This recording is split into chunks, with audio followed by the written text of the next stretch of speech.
Hai Sobat AdSense, kembali lagi di AdTalk, AdSense Talking bersama Kayu dan Kak Vista. Sekarang AdTalk akan membahas hal yang mungkin Sobat AdSense lakukan atau Kak Vista juga melakukannya nih. Apa Cluenya itu sering dilakukan di last minute. Last minute, deadliner ya Kayu ya? Betul banget. Jadi AdTalk sekarang akan membahas deadliner dan segala hal yang berhubungan dengan deadliner atau yang lebih dikenal dengan istilah prokrastinasi.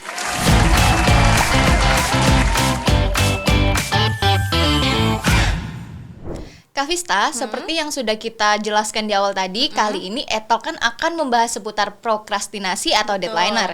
Tapi Sobat AdSense kan mungkin belum tahu apa sih prokrastinasi atau deadliner itu. Jadi minta tolong Kak Vista jelaskan apa itu prokrastinasi. Oke, jadi prokrastinasi itu dari bahasa Latin ya Sobat AdSense. Nah itu terdiri dari dua kata, pro dan crastinus. Nah untuk pro ini lebih menyukai artinya Kak Ayu. Untuk crastinus lebih menunda pekerjaan di hari esok gitu. Jadi prokrastinasi ini perilaku seseorang yang lebih menyukai menunda pekerjaannya untuk di hari esok. Jadi kayak ngerjainnya, besok aja deh gitu. Nah perilaku ini ya Sobat AdSense identik dengan rasa malas. Tapi Kayu bukan berarti orang tersebut itu nggak ngerjain. Hanya saja ditunda di hari esok.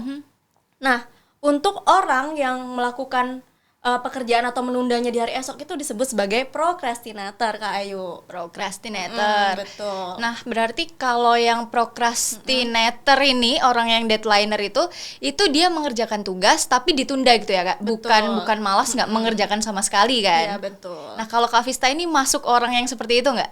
Kalau aku sih bukan tipe deadliner ya Kayu. Kalau aku ya Sobat AdSense, aku kalau misalnya ada tugas kuliah atau apa, kayak bawaannya tuh mau nyicil biar cepet selesai. Karena kalau misalnya ditunda-tunda tuh kayak cemas gitu gak sih Kayu? Kalau Kayu sendiri gimana? Betul, sama sih, bukan tipe orang yang mengerjakan di waktu-waktu yang mepet. Karena aku tuh paling nggak bisa kalau misal waktunya mepet, pasti nanti nggak maksimal mengerjakan semuanya, buru-buru, nggak tenang gitu. Jadi nggak maksimal sama sekali, jadi bukan tipe orang yang deadliner. Tapi Kak, deadliner ini ada pemicunya nggak sih Kak? Pasti sih ada pemicunya ya. Yang jelas ya Sobat AdSense, pemicunya itu ada beberapa. Nah, salah satunya itu misalnya orang tersebut itu tidak memiliki tujuan yang jelas atau tujuannya masih abstrak Kayu. Terus juga bisa jadi karena orang itu tuh takut gagal. Padahal belum dicoba ya Sobat AdSense, tapi udah takut gagal.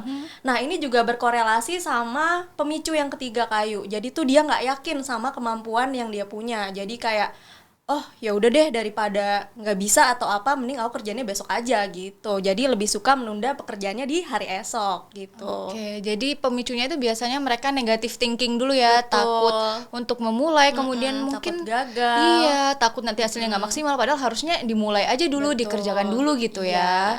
Dan bener sih Kak, pas aku baca tuh berdasarkan penelitiannya Profesor Joseph Ferrari PhD, itu menyatakan bahwa 20% wanita dan laki-laki di seluruh dunia itu memiliki sifat prokrastinasi ini Kak. Wah lumayan ya 20% Iya, ya lumayan Sobat AdSense. banyak. Jadi tuh kayak ya pasti menimbulkan dampak-dampak negatif nanti kan tentang itu. Pasti. Nah kalau misalnya orang deadliner itu ya Kayu, biasanya kan ada juga sih ya beberapa orang yang ngerasa kalau misalnya jadi deadliner tuh enak gitu karena aku tuh lebih jalan otaknya gitu ya Kayu. Sering dengar nggak sih yang kayak gitu? Sering, karena biasanya mereka itu ngobrolnya atau berpikirnya itu, kalau aku deadliner nanti idenya tiba-tiba muncul. Kalau udah terdesak tiba-tiba ada pemikiran-pemikiran yang cemerlang yang tiba-tiba ya. muncul. Padahal aslinya tuh harusnya nggak seperti itu kan Kak? Pasti cemas nggak sih kalau kita ya sebagai orang yang nggak deadliner, pasti kita ngerasa cemas. Duh belum ngerjain ini itu, kira-kira selesai nggak ya gitu. Betul ya. banget. Nah panik. memang sih sebenarnya ya berdasarkan studi juga, ketika kita mepet nih atau deket deadline ya Sobat AdSense, pasti hormon stres kita itu terpacu jadi lebih aktif gitu ya Kayu. Nah ternyata ketika hormon stres kita aktif, itu yang membuat otak kita lebih aktif untuk lebih fokus ngerjain suatu hal. Tapi dampaknya berbahaya ya Sobat AdSense. Jadi ternyata ketika hormon stres kita itu berlebih, itu bisa mengalami yang namanya penyusutan volume otak gitu. Oh my Ya, jadi kelihatannya sepele tapi dampaknya besar banget ya. Betul. Bisa bikin volume otak kita menyusut dan mengecil. Nah, kalau volume otak kita menyusut dan mengecil itu pasti ada penurunan kan yang terjadi dalam fungsi Betul. otak kita. Fungsi otak pastinya menurun ya Sobat Edson, dan kita jadi berpikirnya lebih lambat gitu, Lambat. atau untuk mengerti suatu hal tuh kayak susah banget. Nah itu dampak dari volume penyusutan otak. Jadi otaknya volumenya menyusut karena yang tadi itu, karena hormon stres yang berlebih.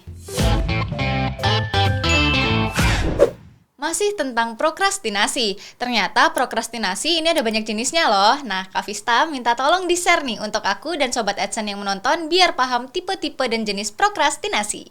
Oke Kak Ayu, jadi prokrastinasi ini ada dua ya Sobat Edson. Oke. Prokrastinasi fungsional dan disfungsional. Jadi kita bahas satu persatu kali ya Kak Boleh Ayu ya. banget.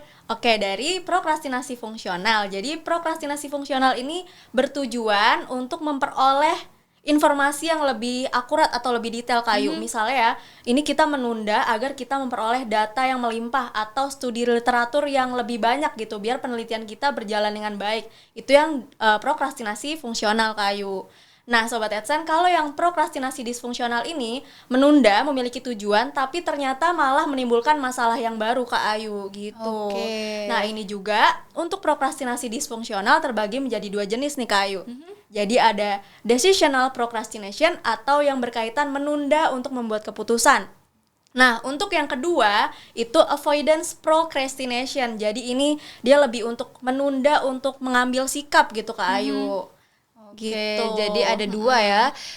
Decisional procrastination sama avoidance procrastination.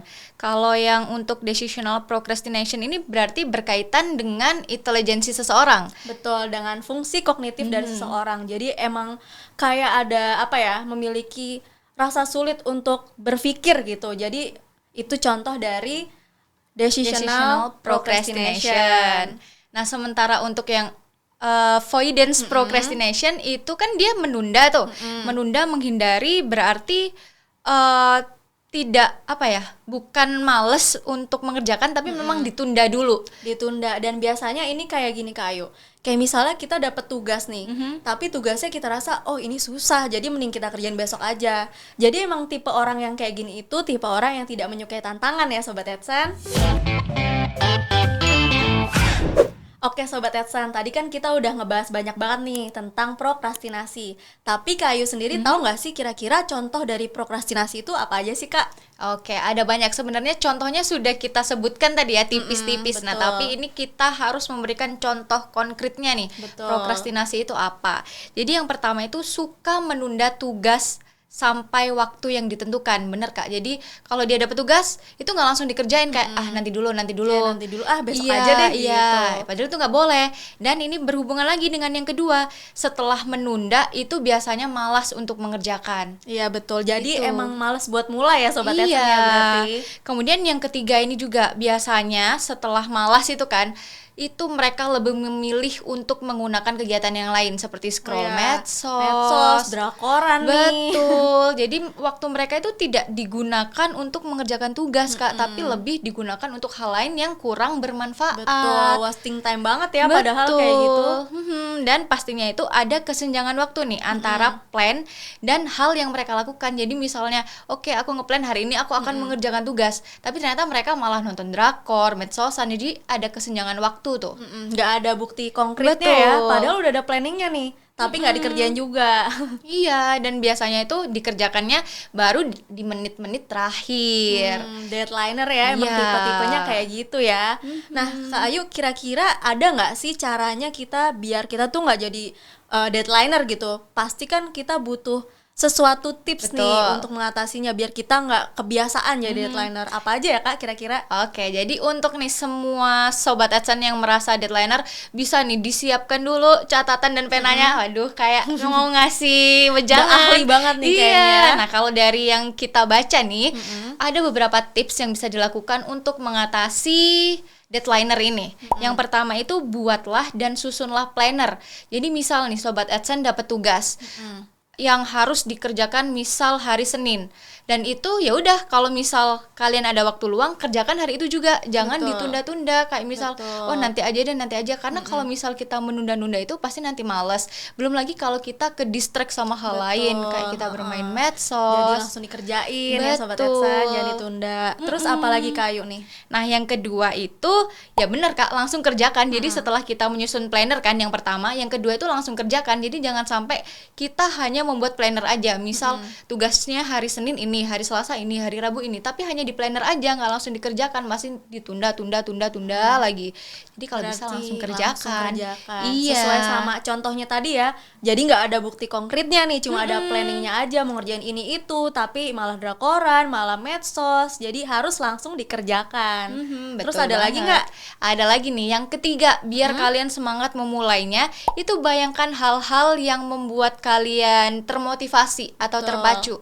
Contohnya nih, kalau misalnya kita mengerjakan tugas tepat waktu, kan kita otomatis mempunyai waktu luang lebih banyak. Betul. Dan itu baru kita bisa gunakan untuk bermain bersama teman, hangout, nonton drakor. Nah, itu baru kita itu melakukannya tanpa ada beban gitu. Oke. Jadi kita bayangkan dulu hal yang membuat kita termotivasi supaya kita semangat mengerjakan tugasnya. Oke, jadi berarti tadi harus ada planningnya, harus konkret langsung dikerjakan, Betul. terus juga harus tahu ya manfaat atau tujuan dari tugas yang ada biar kita tuh termotivasi, gitu ya Sobat Edsen? Gimana Sobat AdSense? Menarik sekali kan pembahasan EdTalk kali ini? Nah, kalau Sobat AdSense ingin membahas atau penasaran dengan hal apa lagi, jangan lupa tulis di kolom komentar ya. Dan jangan lupa follow semua media sosial adsen.id mulai dari Instagram, Twitter, TikTok, Facebook, dan YouTube agar kamu tidak ketinggalan informasi menarik lainnya.